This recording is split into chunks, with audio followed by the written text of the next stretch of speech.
आपले जे व्हिडिओज बघितले जातात ते बरेच तरुण मंडळीसुद्धा बघतात की ज्यांनी नुकताच संसारात पदार्पण केलं आहे किंवा नुकतंच स्वयंपाकघरात शिरकाव केलेला आहे. मग अशा मंडळींना काही काही प्रश्न पडतात. मी ज्यावेळेला इथे रविवारचा बाजार भरतो त्यावेळेला मी तिथे गेल्यानंतर अशा तरुण मुली असतात आणि मग त्यांना कुठली भाजी काय आहे, भाजी कशी निवडावी, काय करावं हे त्यांना माहिती नसतं. मग तो भाजीवाला असतो, तो जो ओळखीचा नसेल तर तो त्यांना कशीही भाजी त्यांच्या हातामध्ये ठेवतो.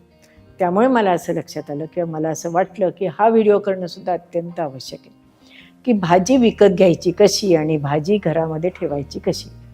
तुम्हाला काय वाटतं? तुम्ही याशी सहमत आहात ना? चला तर मग आज आपण ह्या विषयावर थोडंसं बोलूया.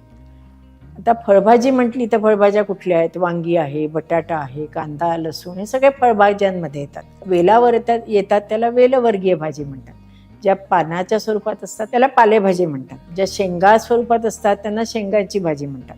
म्हणजे भाजीमध्ये सुद्धा 3-4 प्रकार झाले. एक फळभाजी, पालेभाजी, वेलवर्गीय भाजी, शेंगा भाजी आणि फुलांच्या भाज्या.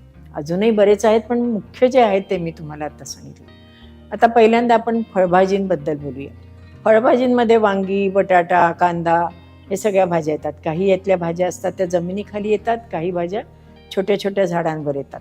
भरताची वांगी घेताना देठ हिरवं असलं पाहिजे आणि कुठेही त्याच्यावर भोक नसावं. ते छिद्र जे असतं त्याच्यातनं अळी आतमध्ये असण्याची शक्यता असते. सुरण, बटाटे, आलं हे सगळे जमिनीखाली येतात. अगदी रताळेसुद्धा बरं का.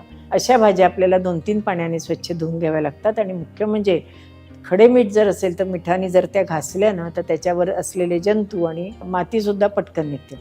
काही जण चक्क एक वेगळा ब्रश भाजी करता ठेवतात आणि त्या भाजीवर जी माती असते ना ती त्या ब्रशने अलगद हाताने काढून घेतात. आहे की नाही? प्रत्येक जण आपापल्या सोयीप्रमाणे भाजी साफ करत असतात. आता फळभाज्या झाल्या. आता आपण वेलवर्गीय भाज्या बघूया. वेलवर्गीय भाज्या म्हणजे कुठल्या? तर कारलं आहे, पडवळ आहे, दुधी भोपळा आहे, तोंडली आहे, लाल भोपळा पण आहे बरं का. पण लाल भोपळा वेला म्हणजे असं त्याला मांडव करत नाही, तो जमिनीवरच पसरतो. अशा आणखीन तुम्हाला बऱ्याचशा भाज्यासुद्धा आठवत असतील. मी काही भाज्यांची आपली नावं सांगते. या भाज्यासुद्धा आपण आणून त्या पण स्वच्छ मिठाच्या पाण्यामध्ये स्वच्छ धुवून घ्यायच्या आणि मग त्याची भाजी करायची. आता आपण पालेभाजीकडे वळूयात. पालेभाज्यासुद्धा अनेक प्रकारच्या आहेत. पालक आहे, मेथी आहे, हे तर तुम्हाला माहिती आहे. कोथिंबीर आहे, शिवाय पोकळा आहे, लाल माठ आहे, हिरवा माठ आहे. नंतर शेवग्याच्या पानाची भाजी केली जाते. अशा अनेक प्रकारच्या पालेभाज्या आहेत. आता एवढी नावं घेणं काही आपल्याला शक्य नाही. आणि सगळ्या भाज्या म्हणजे फळभाजी असो, वेलवर्गीय भाजी असो किंवा पालेभाजी असो, सगळ्या भाज्या ह्या पौष्टिक असतात. त्यामुळे त्या आठवड्यातनं 2दा खाल्ल्या पाहिजेत. त्या पालेभाज्या आणल्यावर सुद्धा घेताना नेहमी खूप ओली असेल पालेभाजी तर घेऊ नये. म्हणजे काय असतं, वर्ण कोरडी असते पण आतमध्ये खूप पाणी असतं. त्यावेळेला 1-2 पानं सडकी असतात. ती नेहमी पालेभाजी घेताना थोडीशी आतली बाजू बघावी. ती जर खूप पाणी असेल, त्याच्यात थोडी पानं सडलेली असतील तर ती जी जुडी असते ती घेऊ नये. कारण त्याच्यामुळे पुढची त्यामुळे ती लवकर सडण्याची शक्यता असते. तर पावसाळ्यात तर तसं असतंच, म्हणजे थोडेसे पानं खराब झालेली असतातच. पण इतर वेळेला घेताना मात्र या गोष्टी बघाव्यात. नंतर ज्या पालेभाज्या मुळासकट काढल्या असतात ना त्यांचा मुळाचा भाग काढून टाकावा, कारण त्याला माती बऱ्याच वेळेला लागलेली असते.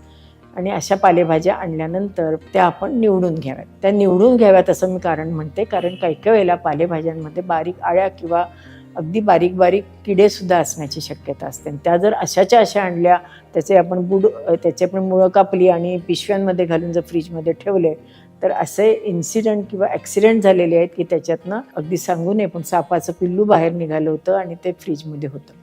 त्यामुळे पालेभाजी आणली किंवा कुठल्याही भाजी आणली ना तर पहिल्यांदा ती ओट्यावर पसरून ठेवली पाहिजे. ओट्यावर पसरून ठेवल्यामुळे त्याच्यातले जे किडे, आळ्या, काही जे घाण असेल, किडे मुंगी असेल तर ती पटकन बाहेर पडते. सगळ्या भाज्या या मिठाच्या पाण्यामध्ये स्वच्छ धुवून घेणं अत्यंत आवश्यक असतं.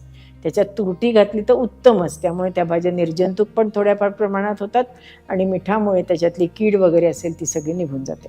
आता पालेभाजी ही लागली आपण पाण्यामध्ये घातली तर ती राहील का? नाही. तुम्ही संध्याकाळी करणार असाल तर लागली धुतली तरी चालेल. पण कोथिंबीर म्हणा, पालक म्हणा, मेथी म्हणा, ही प्रत्येक पान निवडून घ्यावं. सडका भाग काढून टाकावा. चांगली जी पानं असतात ती छान आपल्या एखाद्या कापडामध्ये गुंडाळून मग ती फ्रीजमध्ये ठेवावी. आणि ज्या वेळेला तुम्हाला भाजी करायची असते त्यावेळेला मात्र 2दा-3दा मिठाच्या पाण्यामध्ये किंवा तुरटीच्या पाण्यामध्ये धुवून घ्यावी. कारण काय की जर आधीच तुम्ही पालेभाजी धुवून ठेवली तर एखाद्या वेळेला ती सडण्याची शक्यता असते. त्यामुळे नेहमी निवडून मात्र पालेभाजी आत टाकली पाहिजे. शेंगा भाजीसुद्धा अशीच धुवून घ्यायची आणि बारीक बारीक चिरायच्या. पण शेंगा भाजी करताना एक आपण काळजी अशी घ्यायची की लांब शेंगा असेल म्हणजे चवळीची असेल किंवा बीन्स म्हणतो आपण किंवा श्रावणगेवडा असेल त्याच्या शिरा काढाव्यात आणि त्या शेंगा मधोमध मोडून बघाव्यात. काही काही वेळेला आतमध्ये काळा टिपका दिसतो, तो काळा टिपका म्हणजे त्याची कीड असते.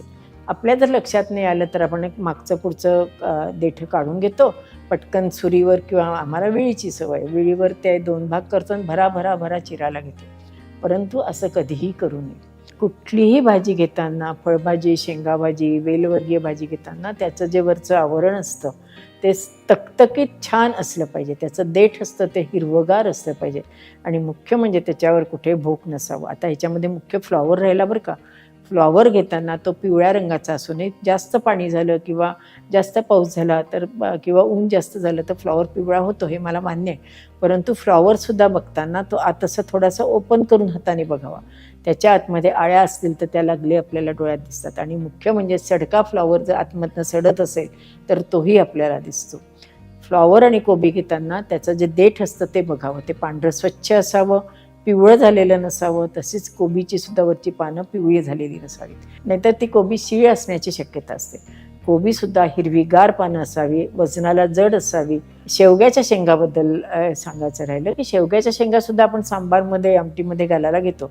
त्या शेंगासुद्धा हिरव्यागार असाव्या. त्या जर आपण दाबल्या तर आत कडक लागलं नाही पाहिजे, कारण त्याच्यामध्ये मग बी झालेली असते आणि गर कमी असतो. जाडसर असावी म्हणजे त्यात मांसल भाग म्हणजे त्याच्यातला गर जास्त असतो आणि शेवग्याचं देठ किंवा टोक असतं हे वाळलेलं नसावं, नाहीतर त्या शेंगांमध्ये सुद्धा गर नसतो. आहे की नाही. बोलता बोलता अनेक भाज्यांबद्दल मी तुम्हाला माहिती सांगितली. अजून अगणित भाज्या आहेत आणि त्यासुद्धा ह्या पद्धतीने आपण निवडल्या तरी चालू शकतात. काही भाज्या आपण खाल्लेल्या असतात, काही भाज्या आपल्याला नवीन बघायला मिळतात. त्या कुठल्या तुम्ही बाजारात गेल्यावर किंवा मंडईत गेल्यावर नवीन भाज्या बघितल्यात त्याबद्दल मला नक्की अभिप्रायामध्ये कळवा.